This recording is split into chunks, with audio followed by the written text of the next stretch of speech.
video, I'm going to show you how to use each of these 10 foods to fully optimize your biochemistry and reverse insulin resistance on a cellular level so you can bring down your sugars quickly and naturally, and most importantly, sustainably. Before I get into the first one, do me a quick favor. If you want more videos that explain the why behind your body instead of just handing you a pill, hit subscribe, give this a like, and leave me a comment telling me what your morning fasting number was this week. I read them, and the age and numbers of this audience genuinely shape what I cover next. So, let's get into it. Here is what almost no one explains to you in a 12-minute office visit. High blood sugar almost always starts upstream with a hormone called insulin. Insulin is the hormone that unlocks your cells, so glucose, that is the sugar in your blood, can get out of your bloodstream and into the cell where it belongs. When you have spent years riding the blood sugar roller coaster, your cells stop answering the door. The insulin knocks, and the cell stays shut. We call that insulin resistance. Your pancreas pumps out more and more insulin to compensate. Your blood sugar climbs anyway, and the standard answer is a prescription that pushes even more insulin into a system that is already drowning in it. The system makes money when you stay sick, not when you get well. That is economics, not malice.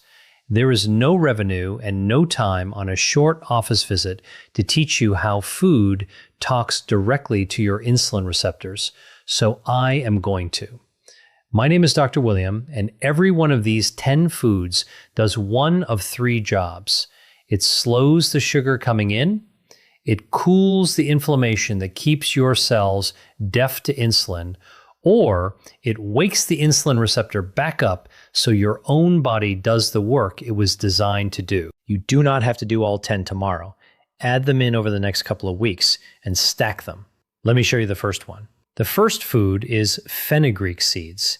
These are small, hard, amber-colored seeds, and you can find them in the spice aisle of almost any grocery store for a couple of dollars. If you ignore this one because it sounds exotic, you are walking past one of the most powerful blood sugar tools on the shelf, and it costs less than your coffee. Here's what fenugreek does inside you. The seed is packed with a soluble fiber called galactomannan. When it hits the water in your stomach, it swells into a thick gel, and that gel physically slows how fast your stomach empties carbohydrates into your small intestine. Slower emptying means the sugar trickles into your blood instead of flooding it. No flood, no giant spike, no panic dump of insulin. On top of that, fenugreek carries an amino acid that nudges your pancreas to release insulin more efficiently and helps your muscle cells take up glucose. In my own practice, I have watched fasting numbers come down within a week or two on this alone. To use it, take 1 teaspoon of the whole seeds and soak them in a glass of water overnight. In the morning, drink the water and eat the softened seeds before breakfast. If the slightly bitter taste is too much, grind them and stir a half teaspoon into yogurt or sprinkle it over your eggs. Start low. This fiber is strong and your gut needs a few days to adjust. Number 2 is cinnamon, and you almost certainly already have it in your cupboard. But the kind you have matters, and most people grab the wrong one. The common grocery cinnamon is cassia, and it carries a compound called coumarin that is hard on the liver in large daily doses. The one you want is Ceylon cinnamon, sometimes labeled true cinnamon. It is milder, it is safer to take every day, and it is the one I tell my own patients to buy. What makes cinnamon work is a group of polyphenols. Those are natural plant compounds that behave almost like insulin themselves. They help your insulin receptors grip glucose more tightly, and they slow your stomach from emptying too fast after a meal. The effect is real, and it is measurable. Research out of the Human Nutrition Program at the USDA found that under half a teaspoon a day meaningfully lowered fasting glucose in adults with type 2 diabetes. If you skip this one, you are leaving an easy win sitting in your spice rack. Use about 1/4 to 1/2 teaspoon of Ceylon cinnamon a day. stirred into your oatmeal, your coffee, or a smoothie. The trick is to pair it with a carbohydrate meal because that is exactly when you want your receptors gripping harder and your stomach slowing down. Third on the list is broccoli sprouts. And I want you to pay close attention here because this one is the most underused food in this entire video. Not full broccoli, the little 3-day-old sprouts. Ignore the distinction and you miss almost all the benefit. Broccoli sprouts are loaded with a compound called sulforaphane, and the sprouts contain somewhere between 50 and 100 times more of it than a head of mature broccoli. Sulforaphane does something none of the other foods on this list do quite as directly. It goes to your liver and quiets down the overnight glucose factory. Your liver makes sugar while you sleep, and in insulin resistance, it makes far too much, which is why so many of you wake up with a high fasting number you cannot explain. A 2017 study from Lund University in Sweden gave concentrated sulforaphane to people with type 2 diabetes and brought their fasting blood sugar down measurably, with the strongest effect in exactly the people whose sugar was hardest to control. You can grow broccoli sprouts on your own counter in a jar for pennies, or buy them in the produce section. A small handful, a quarter cup, on a salad or a sandwich most days is plenty. Do not cook them hard because high heat destroys the active compound. Eat them raw or barely wilted. So far, every food has done the same quiet work, slowing the sugar down or waking the receptor up, and we are only 3 in. The next 4 are the ones that change the meals you are already eating. If a friend or someone in your family is fighting their numbers too, send them this video because this is the stuff no one sat them down and explained. Anyway, number 4 is the avocado. Most people think of it as a fat to avoid because of the calories, and that fear is costing them. The fat in an avocado is monounsaturated fat, the same family as olive oil, and it is one of the most blood sugar-friendly things you can put on a plate. The reason is simple. That healthy fat and the fiber inside an avocado slow your entire meal down. When you add half an avocado to a plate of rice or toast, you are not removing the carbohydrate. You are putting a brake on how fast it turns into blood sugar. The glucose climbs gently instead of spiking. Over time, monounsaturated fat has also been shown to improve insulin sensitivity, meaning your cells answer that insulin knock a little faster. In my experience, this is the easiest food on the list to make a habit because it makes the meal more filling and you stop reaching for a snack an hour later. Half an avocado a day is a sensible amount. Put it on your eggs in the morning, mash it onto whole grain toast, or add it to a salad that already has a starch in it. Anywhere you have a carbohydrate, an avocado softens the blow. 5th is chia seeds. These are tiny gray and black seeds, and they punch far above their size. If you have ever seen chia sit in liquid and turn into a pudding, you have already seen exactly how it works in your gut. Chia is one of the richest sources of soluble fiber you can buy. When it meets the water in your stomach, it forms that same thick gel we talked about with fenugreek, and that gel wraps around the carbohydrates in your meal and slows their absorption to a crawl.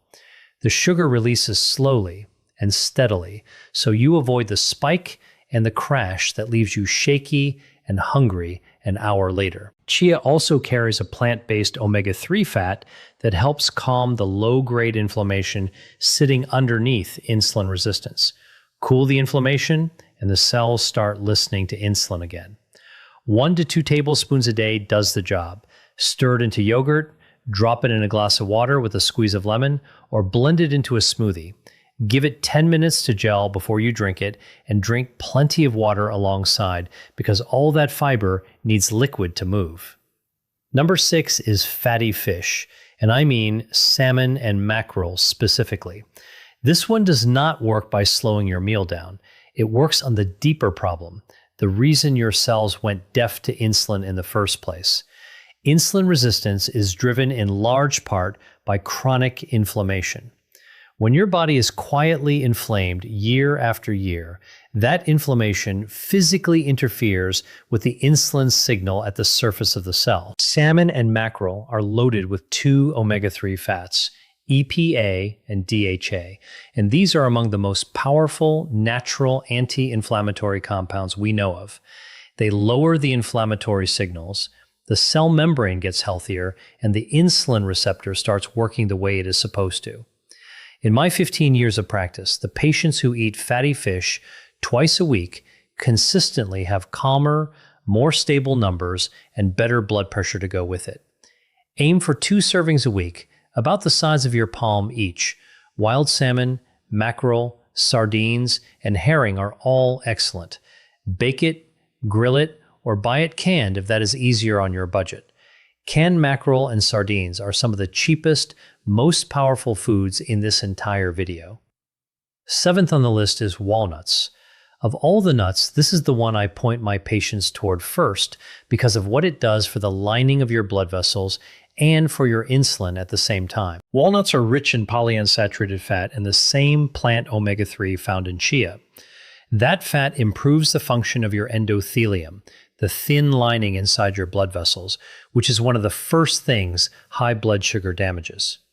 At the same time, the fat, fiber, and protein in walnuts blunt the rise in blood sugar after a meal and have been shown to lower fasting insulin, which is the number underneath your blood sugar that tells you how hard your pancreas is straining. Eat a small handful as a snack instead of crackers or a cookie, and you have taken a sugar spike and turned it into a flat line. A small handful is about a quarter cup or 7 to 10 whole walnuts. Keep them raw or dry roasted, not the candied or honey-coated kind. Use them to replace a processed snack, not to add on top of one. Number 8 is eggs. Whole eggs, yolk included. For years, people were told the yolk was the enemy, and that bad advice pushed folks toward sugary breakfast cereals that were far worse for their blood sugar. Let me set that straight. A whole egg is almost pure protein and fat, with virtually no carbohydrate, which means on its own, it barely moves your blood sugar at all. But the real magic is what doctors call the second meal effect. When you start your day with eggs instead of toast or cereal, you steady your blood sugar not just at breakfast, but all the way through to lunch. You walk into your next meal with calmer numbers and a smaller spike. The protein and fat also keep you full, so the mid-morning cravings that send you toward the cookie jar quietly disappear. In my practice, swapping a cereal breakfast for 2 or 3 eggs is one of the single fastest changes I see on a morning glucose reading. 2 or 3 whole eggs in the morning is a solid target for most people. Scramble them, boil them ahead for the week, or fold in some spinach. Put that avocado from earlier right on top, and you have built a near-perfect blood sugar breakfast. Number 9 is apple cider vinegar, and this is the one with the fastest visible effect on a glucose meter of anything on this list. If you have a meter at home, you can watch this one work tonight. The active ingredient is acetic acid. It does 2 things at once. It slows your stomach from emptying, so the carbohydrates in your meal arrive in your bloodstream gradually, and it helps your muscles pull glucose out of your blood and use it for fuel. The research here is strong.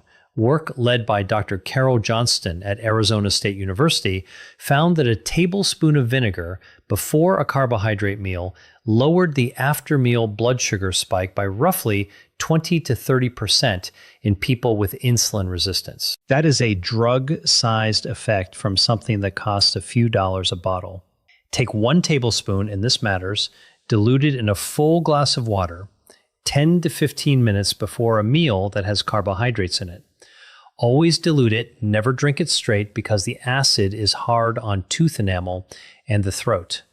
And if you take any medication for blood sugar already, talk to your doctor first because vinegar plus that medication can push your sugar down faster than you expect. The 10th food is lentils, and this one proves the whole point of this video.